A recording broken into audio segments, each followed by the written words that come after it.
17 Baleno Baleno Baleno Alpha பலினோல Alpha top end version top end okay 2017 ஒரு owner ஒரே owner super 89,000 kilometre ஓடி இருக்கு. ப்ராப்பர் சர்வீஸ் ரெக்கார்ட், ஆக்சிடென்ட் கிடையாது, flood கிடையாது, எந்த பீஸும் ரீப்ளேஸ்மெண்ட் கிடையாது. கிளீனா இருக்கும் வண்டி, ஒரு சின்ன ஸ்கிராட்ச் கூட இருக்காது. ஓகே நல்லா இருக்கு வண்டி. எல்லா ஆப்ஷன்ஸும் வந்துரும். இருக்கு எல்லா ஆப்ஷன்ஸும் வந்துரும். ஸ்டார்ட் வந்துரும், டச் டிஸ்பிளே வந்துரும், ஓகே ப்ரொஜெக்ட் லைட்ஸ் வந்துரும், எல்லாமே வந்துரும். எல்லாமே இருக்கு. ஃபைனல் எவ்வளவு தரும்? 575 கோட் பண்ணிருக்கோம். ஓகே ஃபைனல் பேசி வாங்கி தரேன். பேசி வாங்கலாம். ஆமா, மினிமம் ஒரு 25,000 நெகோசியபிள் கண்டிப்பா இருக்கும். ப்ரோ இருப்பாருங்க, வந்தாருன்னா அவர் புடிச்சுக்கோங்க, புடிச்சுக்கிட்டு கொஞ்சம் நெகோசியபிள் பண்ணி. இந்த வண்டிக்குமே 5,50,000 5 லட்ச ரூபா லோன் வாங்கி தருவேன். ஓகே ப்ரொஃபைல் இருந்தா போதும். நம்ம கிட்ட ஒரு 4.5 லட்சம் தான் இருக்கு.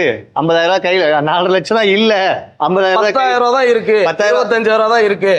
என்னவா இருந்தாலும் பரவாயில்ல, கான்டாக்ட் பண்ணீங்கன்னா ப்ரொஃபைல் நல்லா இருந்தா 100% லோன் வாங்கி சார். ஆமா ப்ரொஃபைல் நல்லா தான் பண்ணி கொடுப்பீங்க. ப்ரொஃபைல் நல்லா இருந்தா போதும். ஆமா.